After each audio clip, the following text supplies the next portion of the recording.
You're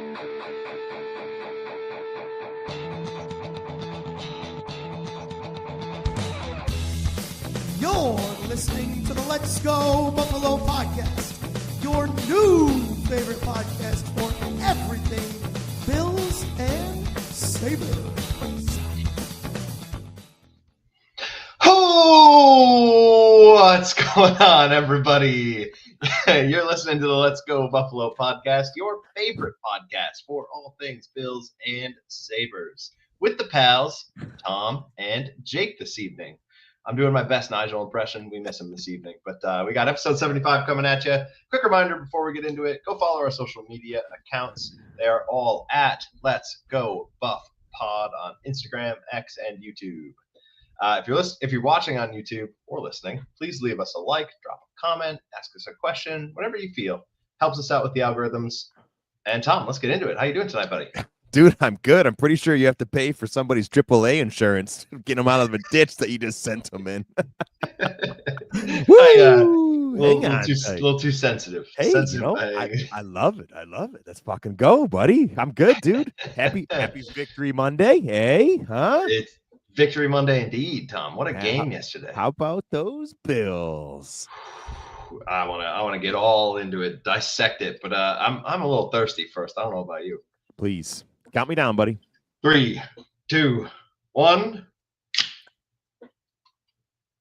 Cheers, pal. Cheers. I got a repeat tonight, so mine's not very fun at all, but all or nothing. I've gone all. I've got the same beer, all or nothing. So you know what? It worked last week. Please continue to drink those. That's true. I have this if one. If it works out this week, you're going out to the store and buying another. I have one more in the fridge, so I can do it again, but we're not going to put anything out into the universe. But no, we're not. I know where they came from. What do you got? No, we're not. I got another Flying Bison here called Cosmic Drip IPA, a nice little 6%er. It's super tasty. It's really good.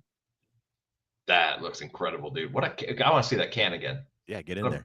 Get in there. The buffalo with like space cape on and everything. Yeah, it's freaking awesome. Flying Bison, dude. Another local draft. Incredible. Hey, cheers to you. Cheers to everybody out there. Freaking go Bills. Another year with the playoff win. Oof. In the back pocket, baby. In the pocket, dude. Real quick, before we dive into that game, we have to address the Sabres-sized elephant in the room. We're not really going to talk about the Sabres tonight because there's not a lot of fun things to talk about. They beat Ottawa 4-0, and everyone was like, ooh, a nice win, a commanding win. Yeah, and then you could say. And then they went up 2-0 on the Kraken on Saturday, had a goal scored against, and then the tires fell off the car. Completely blew the lead, completely blew the game. They're an embarrassment to watch, talk about, think about, and be around. So we're going to move on and talk about a fun team that's a serious team that can hold on mentally against opponents. So with that said, call him a more mental fortitude than a Rice Krispie treat. Something like that, yeah. That's a line we're trying to cross here. We're getting there, though. Completely undeserving of being talked about. So, all right, let's just move past it. Works for me. Tom, take it away. What happened yesterday? The freaking Buffalo Bills trounced the Denver Broncos 31-7 in the wild card matchup this season, week 1 of the playoffs. Absolutely dominant win. Started off kind of a little bit on the ropes, right? They played us close and they played it tight going in throughout that first half, and then things started to break open as we progressed, and it became a much more enjoyable and what a fun game to watch.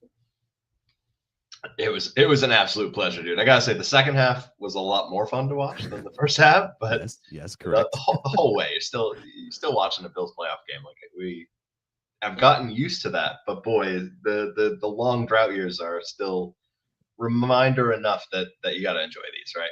Right. Yes, absolutely. Right. It could have ended, right? And it can end any one of these weeks coming up here. So it's pretty fun. It's pretty cool, and it was a great game to watch. You look like a beautiful day there in Orchard Park. Like, what a football day! It did, yeah. You can't ask for much more, considering the last couple games were shoveling snow out and all that. True. Right. Yeah. That's very true. So, yeah, let's kind of touch on the good, and then we have a couple bad and ugly things to talk about, and then we'll kind of look forward to this upcoming week. Jake, I'm gonna let you take the first swing at the pinata here. What was one of your favorite things coming out of this game that was really fun to watch? Oh man, well, I want to talk about it with you because I think there's a lot to unpack there. But Okay. we mentioned this before the game, how there are a subset of players that might take even more pride in Josh Allen getting snubbed in certain ways, and that's the O-line. And man, did they show up on Sunday? Yeah. Incredible. Just- All 5 of them, all 6 of them, if you include Alec Anderson, and I think you should because he played a big part in the win. But dude, just talk about setting the tone and given the support needed for the run game and for Josh to make plays. It was a dominant effort. They came out like somebody pissed in their Cheerios. Like somebody called their mom a bad name, like holy cow. They took over. They took over. At some point, there was nothing that Denver Broncos defense could do except just take what was given to them. And that was just pancake block after pancake block, ice pick after ice pick, and just they got to do what they wanted. That they let Josh Allen and this offense do what they wanted.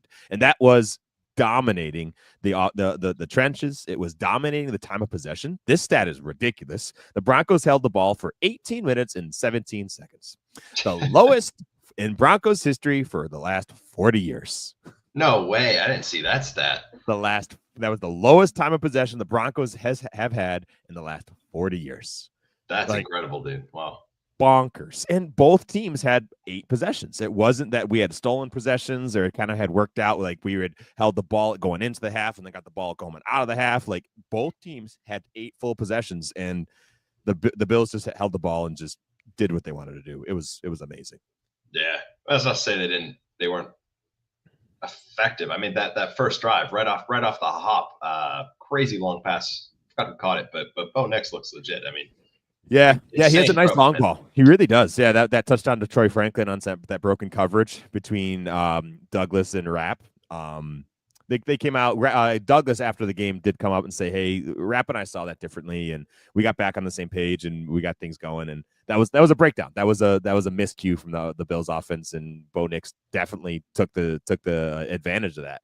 I don't know, even if that Rapp was there, it was such a good ball that I don't know if he was really getting there. He has a moon ball, and this is that moon ball is really usually attributed to a guy like Russell Wilson, who can just throw the ball, get it up and over, and just awesome down the field throws. He's looking a little like kind of like early career Russell Wilson with that throw. So yeah, that play right there kind of gave Nervous Mafia an opportunity to kind of settle in and be like, ooh, is this really going to be a different game than we were all planning? Yeah. Well, first off, for all of Broncos and Bo Nix's sake, hopefully he doesn't turn into late career Russell Wilson. But dude, yeah, I mean, it was a little bit of a heart stopper early on. It happened so quick. It was like, oh boy, are we in for a shootout here? See if the offense pulls out more. Yeah, but yeah. Yes. You're right. They were able to kind of lock it down a little bit, and 31 unanswered points was a nice way to respond. So yeah, that'll do. That does nice things for a football team. Yeah, that'll do. We'll get into the defense in a little bit, but Tom, back on the O line, dude, 210 yards of rushing from the team, and that's attributable to them, man. I mean, yes, I noticed Alec Anderson being really physical and clearing out a lot of room for James Cook to slice through a little bit. Tom, what else did you see? Like, was there anything else that you just noticed they were doing, or is it just their dominant play that was really pushing them over the line? It's their timing, it's their communication, it's their ability to swing those tackles, both Spencer Brown coming from the right and Deion Dawkins coming from the left, and use that interchangeably and just create space and create seams and run lanes for both Ty Johnson and James Cook. James Cook came out of this game with 120 yards of rushing yards. Like he's had probably closing in on 8, 9, or maybe even 10 games of 100+ rushing yards this season. Like he's just been so good, I think. And what I really like is everything is starting to work together, right? The O-line their communication is solid. Their spacing is solid. Their timing is solid, which then opens up this lane for James Cook, who not only is really like he has that slashing motion that I think is like the only way I can really describe it. Like he's able to kind of just cut his way through between two defenders that I'm like, every time I look at it on the broadcast, maybe it's just the angle, but it looks like there's no space whatsoever. But somehow he sneaks his way through, and all of a sudden he's through, but he's also playing with a tenacity and a physicality that wasn't there last season. We've seen it multiple times this season, but he's maintaining a physicality and willingness to push through blocks and push through tackles. And it's just so cool to see all of that work in tandem. And I think it just makes us more and more lethal. Like every bit of that is just a problem for defenses to handle.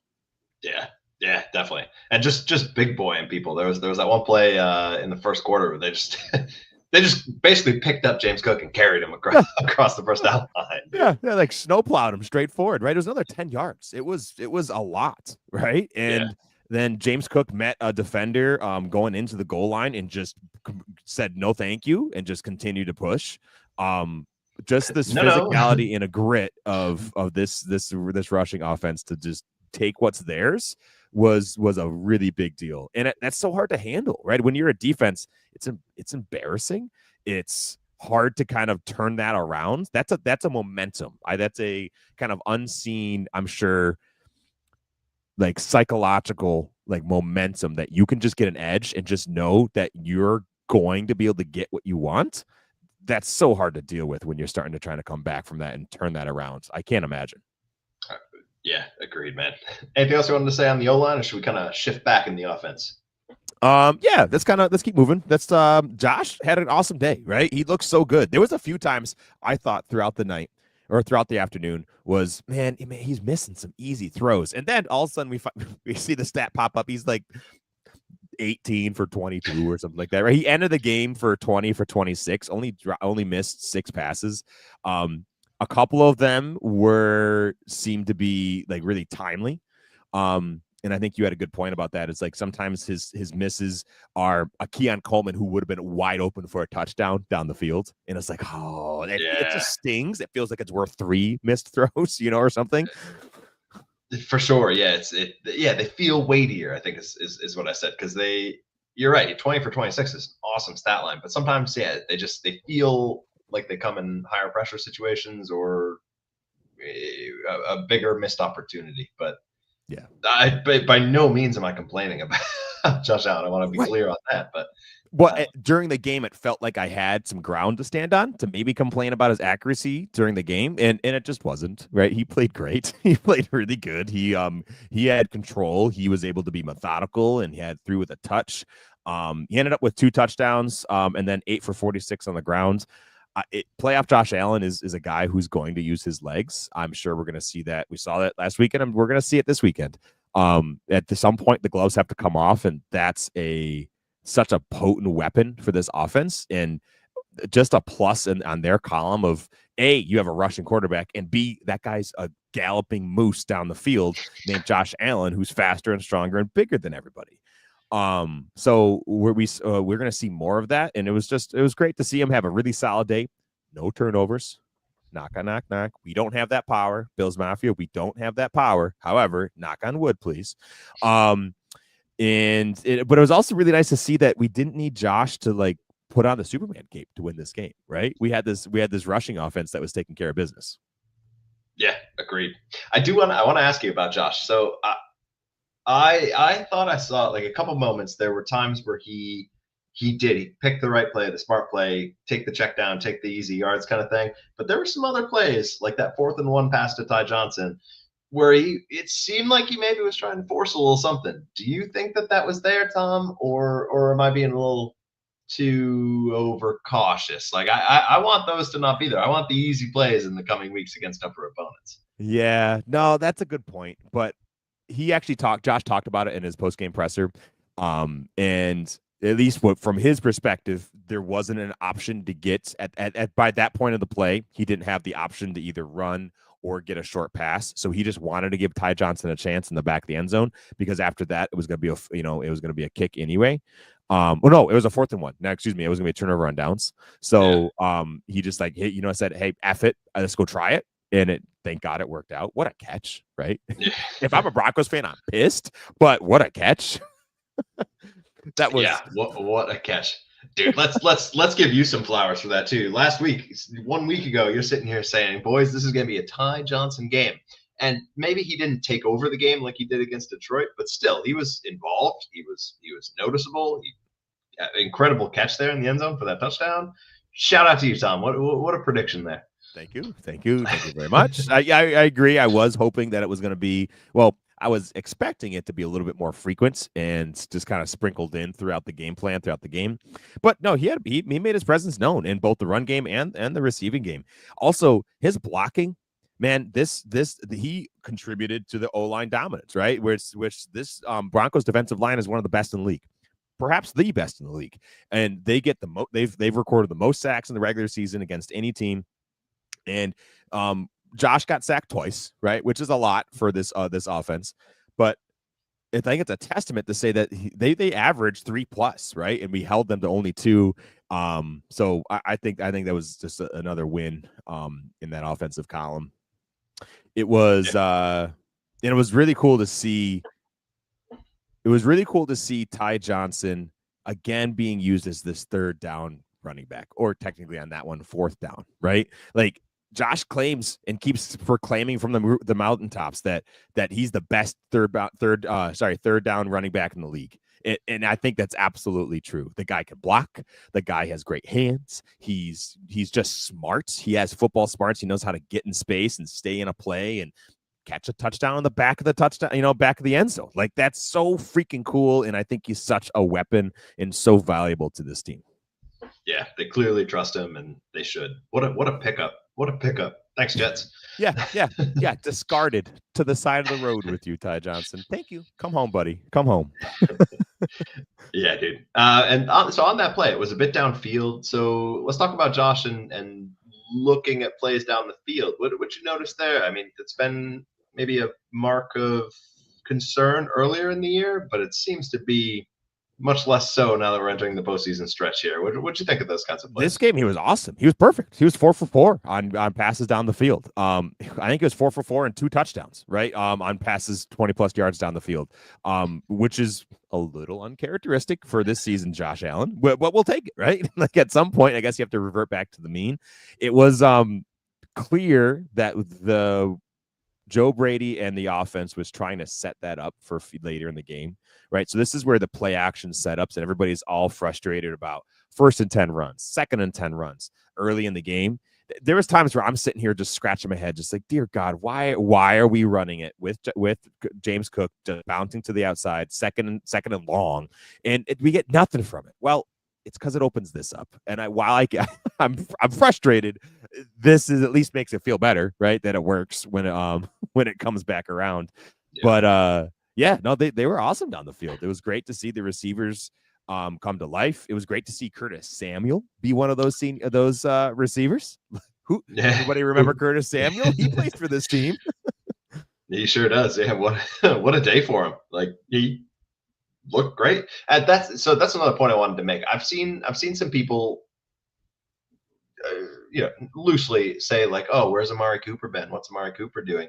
And I think that's so misguided. Like, even if the ball's not in his hands, he still changes the way the offense looks and operates. And I don't think people are giving him the credit that he deserves and has earned for the way his career has unfolded. The man commands to be covered, and that opens up opportunities for somebody like Curtis Samuel to have a day like he did. 3 for 68 and a touchdown on top of it. Like, can't argue with that. What are your thoughts on that?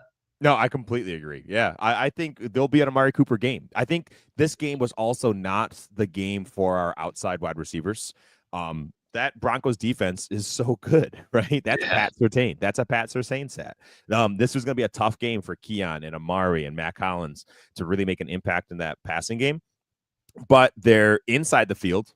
the linebackers on the Broncos defense can and certainly were had by Khalil Shakir and Dalton Kincaid and the running backs, right? That's kind of where this weakness and where you could get an edge. So I'm not surprised that the outside wide receivers didn't have much of a game.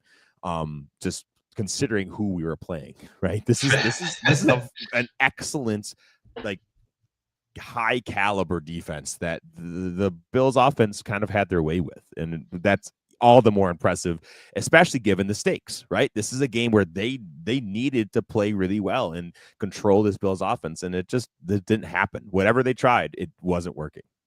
Yeah, for sure. Old Matt Collins, yabba dabba doo. If you didn't see, he came into the stadium barefoot wearing like a Fred Flintstone costume yesterday. The full get up, right? The robe, the hat. It was just fucking awesome. Dude, what is the origin behind that? Like, what is he? Is he just a fucking goofball that just likes putting on different kind of stuff to go into the game? Who knows, dude? I think he's an enigma, man. I think somebody needs to do a documentary on Matt Collins. I'd watch the shit out of that, dude. He's awesome. I love watching him do that. I know. I love his shit talk, dude. How about his personal foul? Stepping. He didn't step over. He stomped over. Oh, he let him know. That was Pat Surtain, too. That's top quarterback in the league. And Matt Collins, 5th wide receiver on the Bills wide receiver core, just manhandled him. And was that on a punt?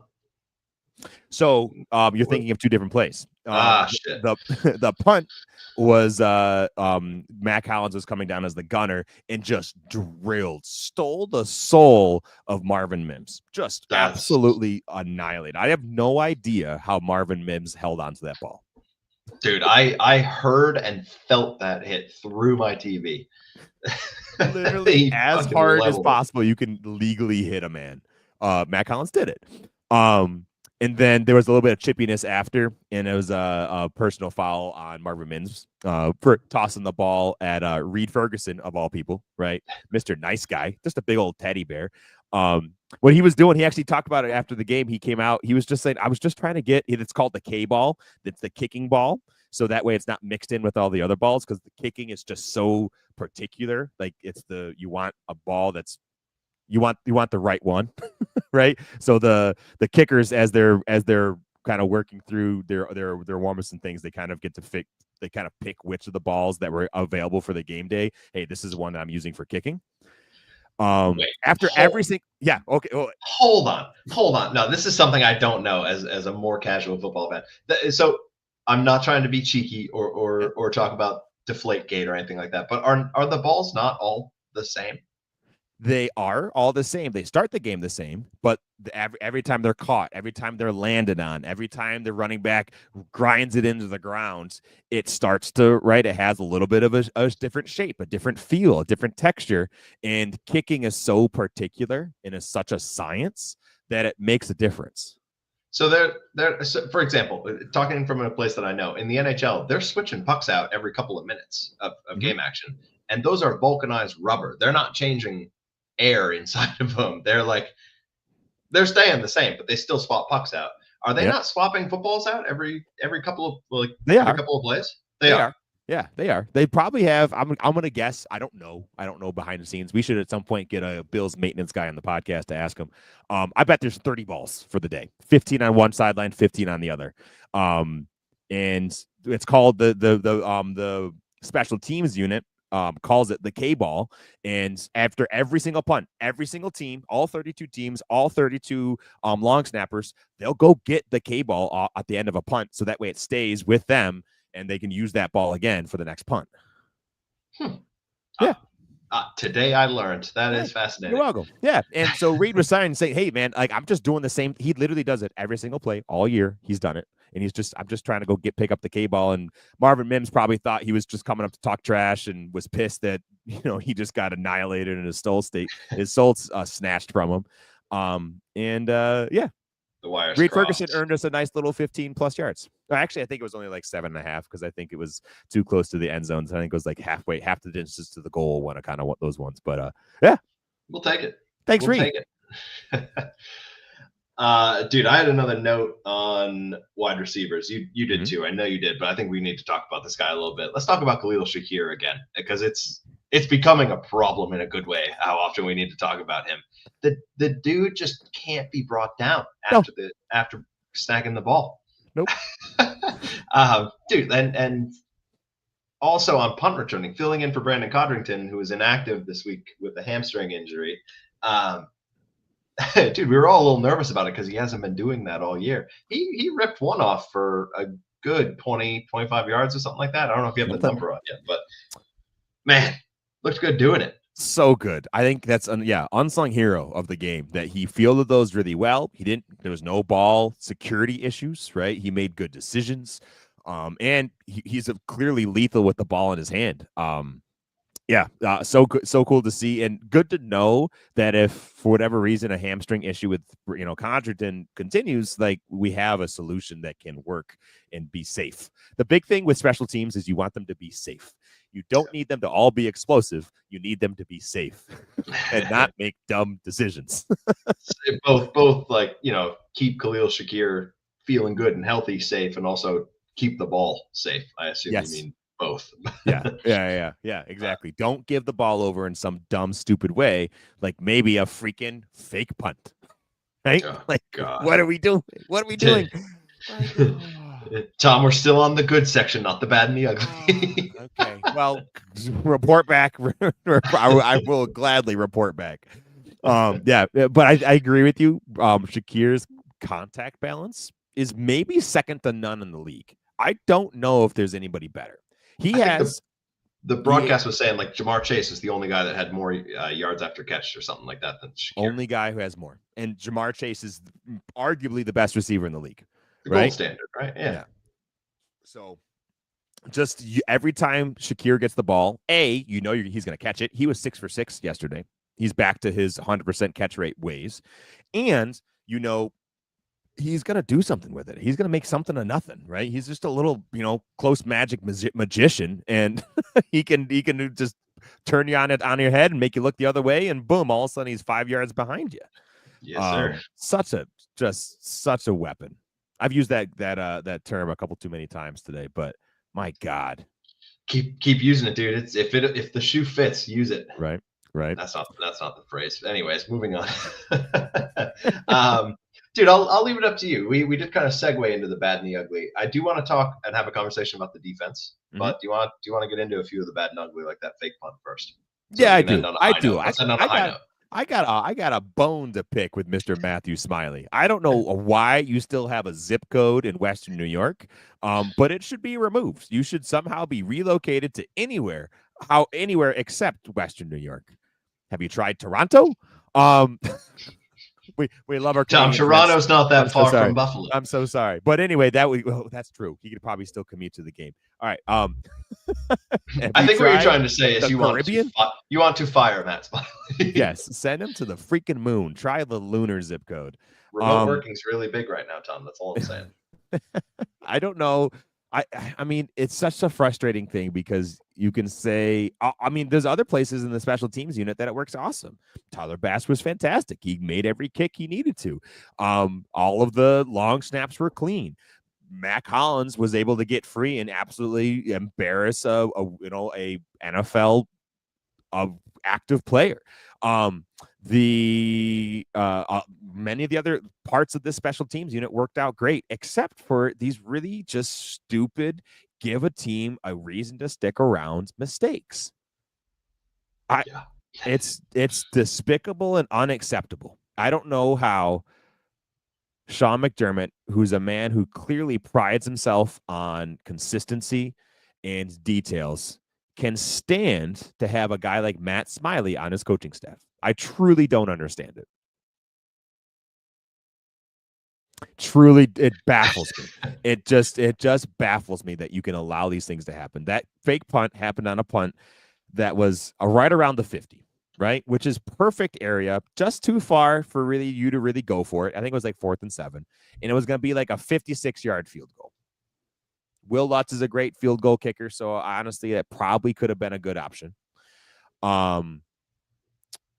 And it just seemed like this is an opportunity that, hey, they could have stolen it, right? This is an opportunity. Sean Payton is known for his willingness to go for kind of wild and crazy things on special teams. He did it in the Super Bowl, right? Yeah. Of all things, last time he was there with the New Orleans Saints. So I think it just should have been known that he was gonna do something like this. That's your way of taking a team like the Broncos, who were 8.5-point underdogs, who did not deserve to be in that game at that point of the game. They needed to steal a possession.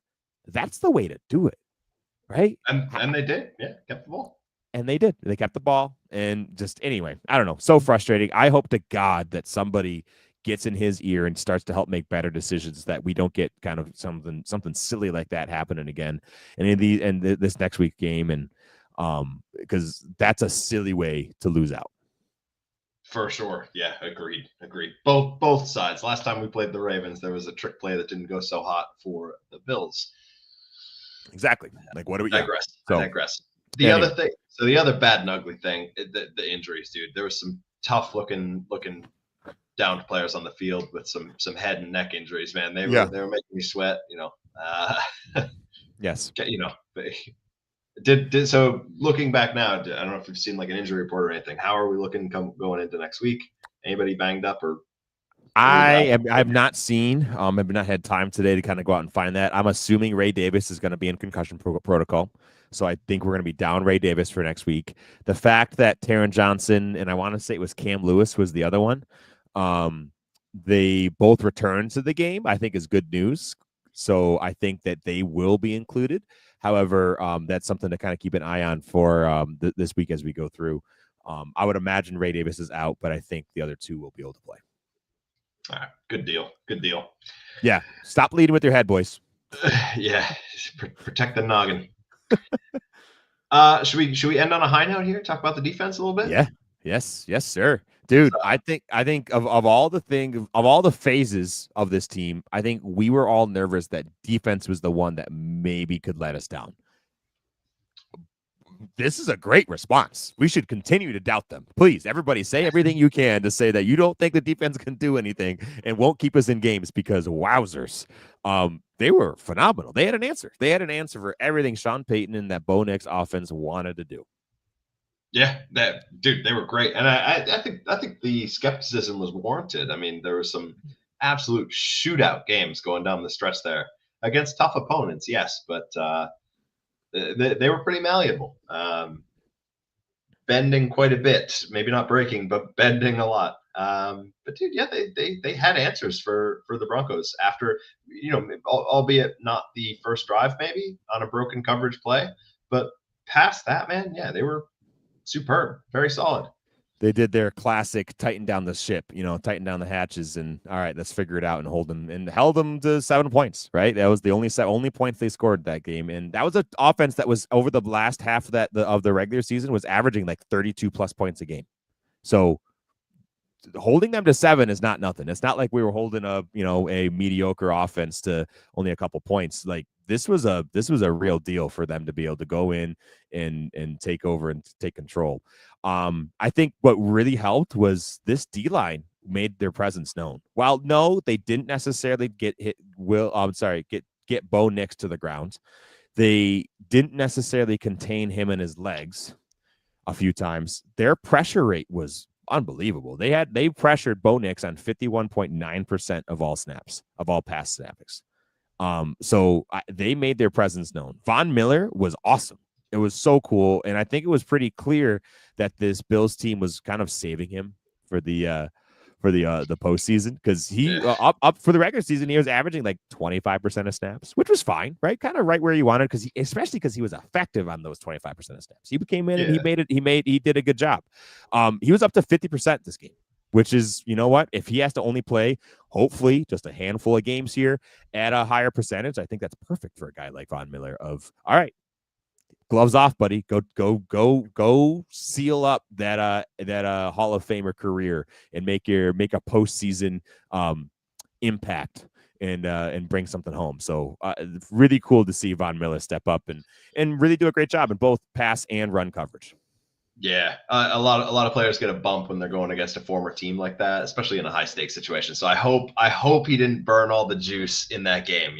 Save some for the Hope not, stretch here. but man, oh man, did he have his fun? Because so prior to the game, Patrick Surtain was kind of backhanded complimenting Von, saying, "Hey man, like we know that you're a Broncos legend and you'll be remembered here forever, but now it's our time." Von heard it. Von heard it after the game. He was wearing a Patrick Surtain shirt, saying have something along the lines of, "Hey, thanks for the shout out." And That's awesome. he had his flowers. He did one of the Michael Jordan from the Michael Jordan documentary memes of looking at the tablet and like, yeah, you sure, kind of thing. Oh, it was so good. So good. That's incredible. Hell yeah. I love that. You know what? Yeah, talk your shit, buddy. Talk your shit. Keep talking. A lot of off season to talk your shit. Yeah, have fun. Yeah, have fun. So, Tom, any other notes on the defense here? No, but except for it was nice to see them come in and play really well, right? And I think that's a confidence builder. I think that's something they can build on and carry through to this next week's game. This Ravens offense is a whole different beast, right? It's going to be a whole different ball of wax, and I think it was good that they had a good game this past weekend, so they can say, "Hey, no, we can take care of business. We can absolutely hold our own, and we can hold up our end." I think that's a good confidence boost. Yeah, absolutely. Well, it's a good segue, Tom. Let's get into the road ahead here. Yeah, pal. Tell me about it. Where are we going? Divisional rounds coming right back to Highmark, baby. Orchard Park, New York. The Ravens are coming to Buffalo to play the Buffalo Bills Sunday, January 19th at 6:30 p.m. Under the lights, baby. This is the matchup that the entire NFL is waiting for, right? This is it. This is in my mind, the AFC Championship. This is it. This is the AFC Championship. The two MVP favorites, Lamar Jackson and Josh Allen, who are both have rightful cases for that award, going head to head in a game that means everything. This is the game that both of them in their legacies, they both need to win. This will make a big difference for whoever comes out on top here. Will make a huge difference, and just another feather in the cap and another kind of help in your story and building your legend as one of the best quarterbacks playing in today. So it's going to be a heavyweight bout, dude. Yeah, well said, dude. I'm excited for it. I mean, I'm so nervous for it too. But yeah, it's gonna be electric. Any way you slice it, it's gonna be an electric game. I can't wait for it. Now, is the 6:30 time confirmed? Is that yes? Yep. It is confirmed. All right, excellent. Yep, confirmed. 6:30 Sunday. It's gonna be a good one, dude. This is gonna be a game.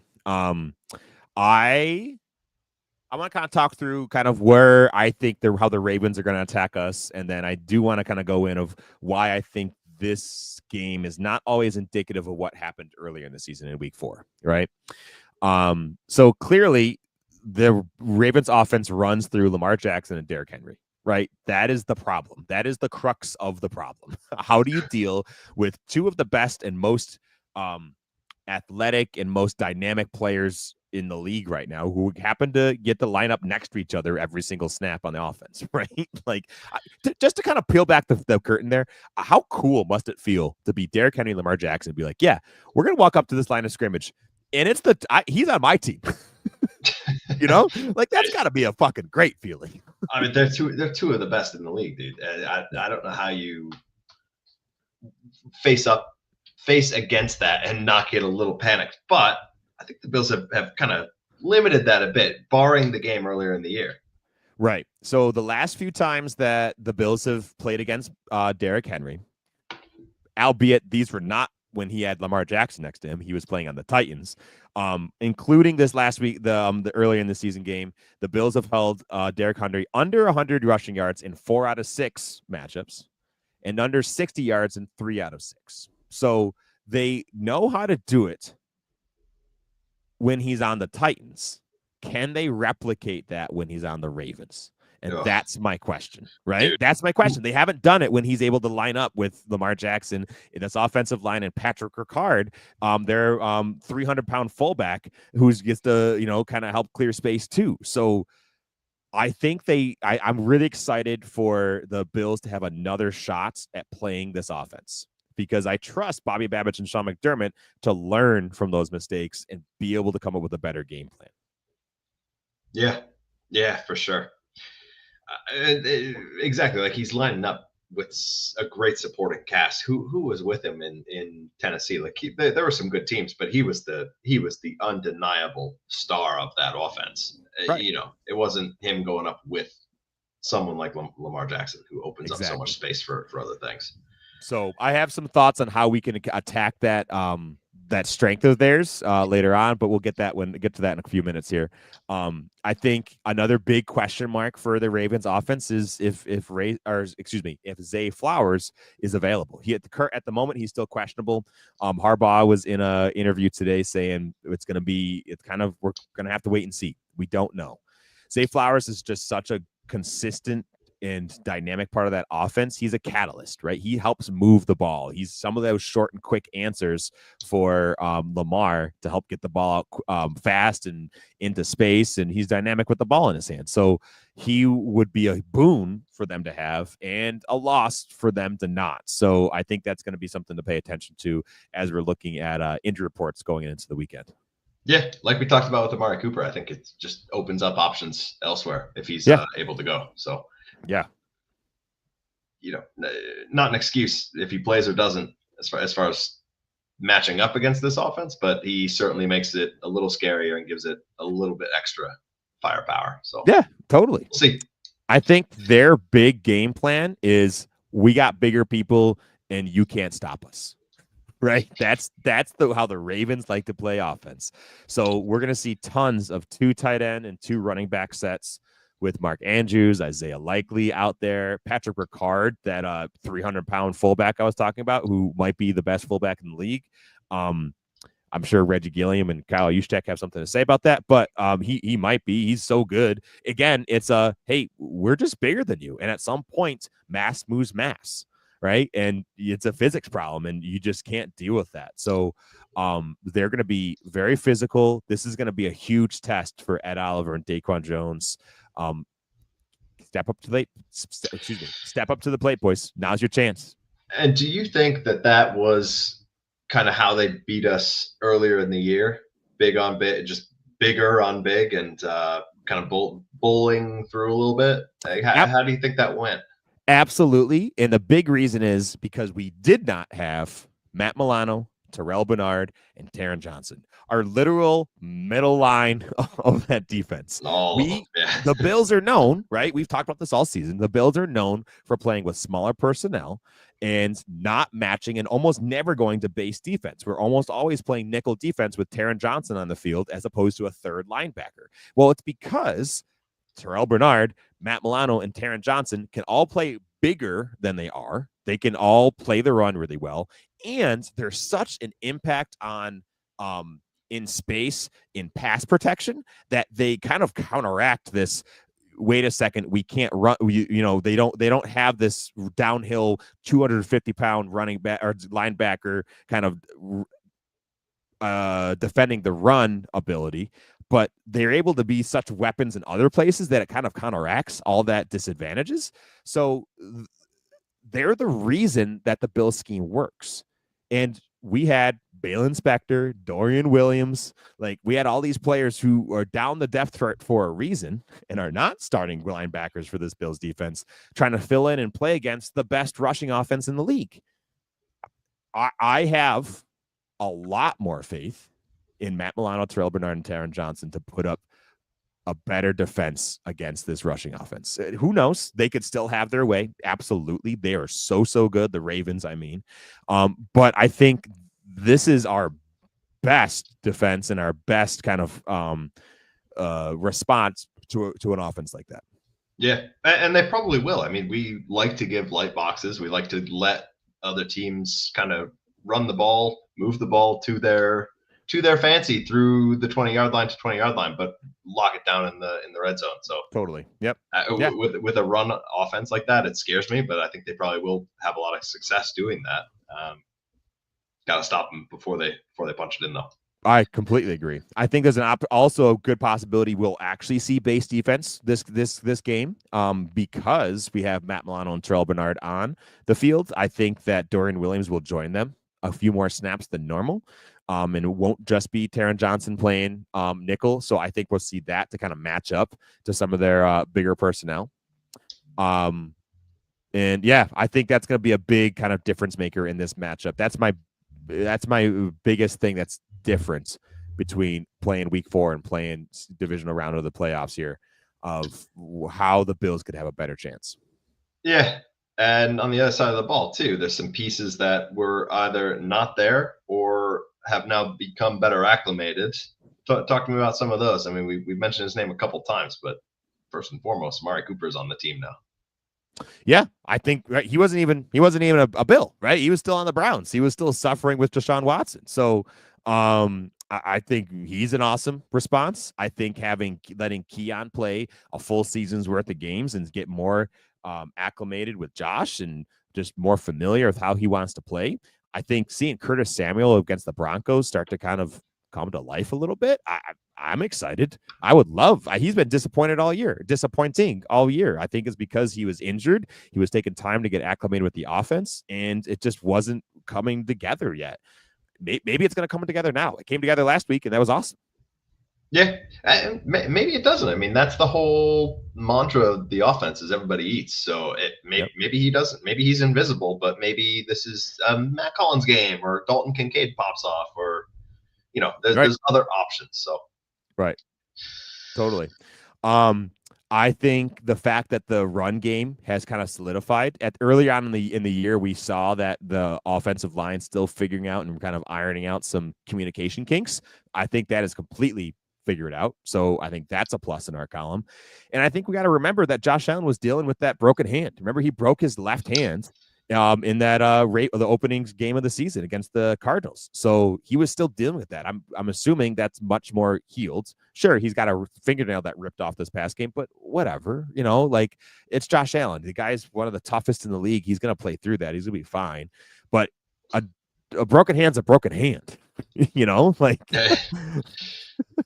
That'll hamper you. Yeah, there's not much you can do about that. Week to week early in the season.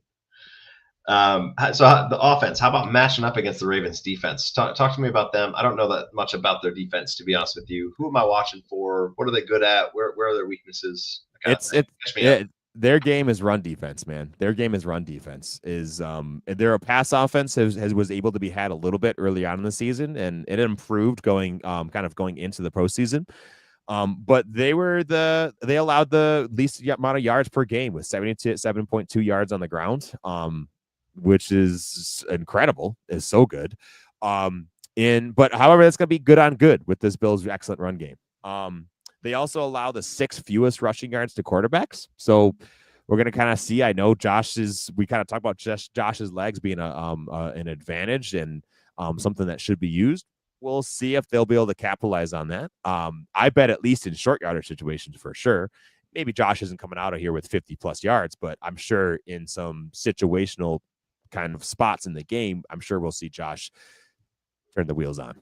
I can guarantee you Josh Allen is a better runner than many of the quarterbacks they played earlier this year, probably including Josh Allen with a broken hand earlier in the year. That's a good point. That's a very good point. So some names to watch up front on the interior defensive line is Michael Pierce and Travis Jones. So good. They play more traditional nose tackle as opposed to kind of like a 3 technique that we'll see Daquan Jones or a 5 technique that we'll see Ed Oliver play.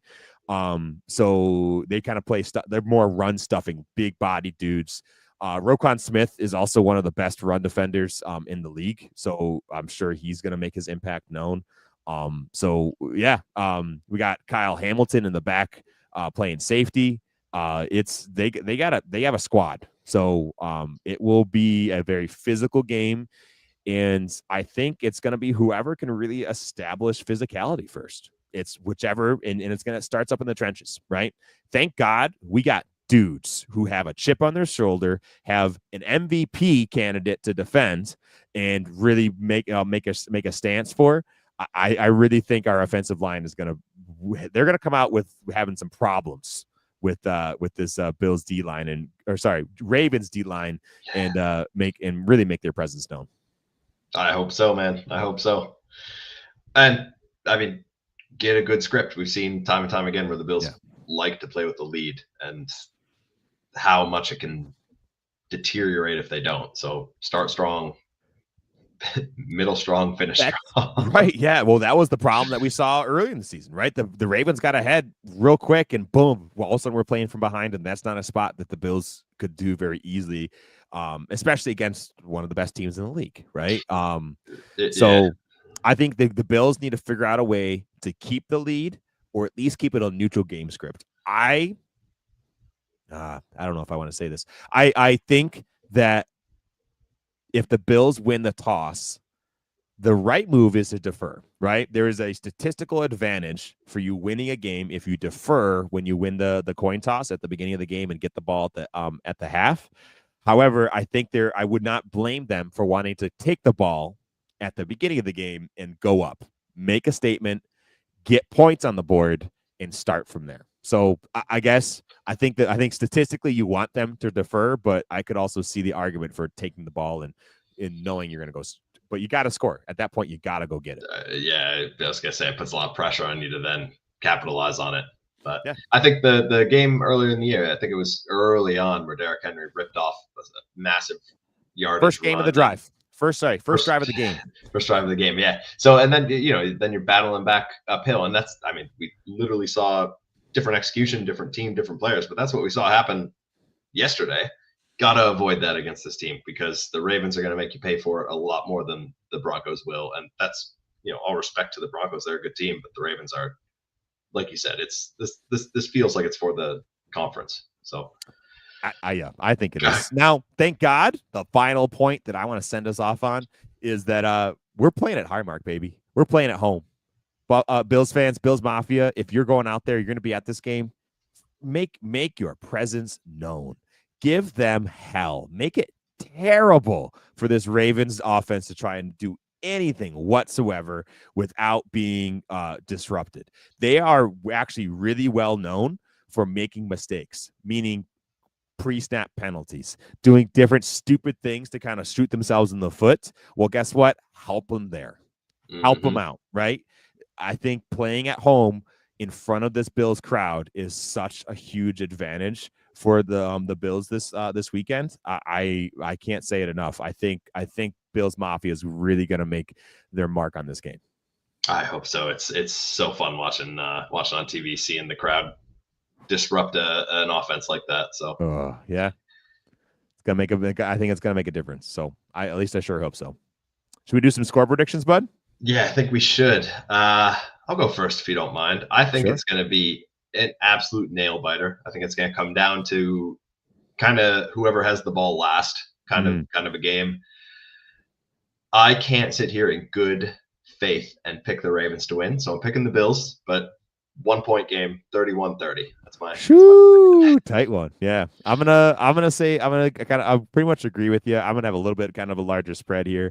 I'm gonna take in the Bills 31-24. I think they're gonna take care of business. I think this is a team that has a lot to prove.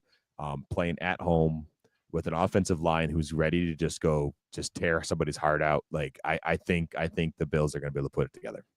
Hell yeah. And now, lastly, our compadre, Sir Nigel. I would like everybody to know that his Twitter handle is Nigel_Croston. And he's going to send everybody to the cardiac unit. His prediction was 38-35 Bills on a T-Bass field goal to close the game. And he would also like to add that it'll be a 48-yarder, so it's right in that sweet spot where you're really not. It's not a chip shot, Just my God, I almost spit out my coffee when I read what he sent. Like, oh, dude, what are you doing to us? That's just cruel and unusual. It could very well be. That could very well happen. It could very well happen to be the other way too, which sucks. But yeah, dude, it sure could. We will see. We will see. Yep. Go Yes, Bills, sir. pal. Gonna be a fun game to watch. Absolutely, dude. So, folks, enjoy this one. This is, again, you can never take the playoffs for granted. This is a gift watching this Buffalo Bills team. So enjoy it. Have fun. I hope you have a good plan for watching. And hell yeah, go Bills, baby. Thank you all from the bottom of our hearts for spending some time with us. Please give us a like and a follow on Instagram, X, TikTok, and our YouTube channel at Let's Go Buff Pod. These are my pals, Jake and Nigel. My name is Tom, and you're listening to the Let's Go Buffalo podcast. We're sending you love wherever you are. Go Bills, go Sabres, let's go Buffalo.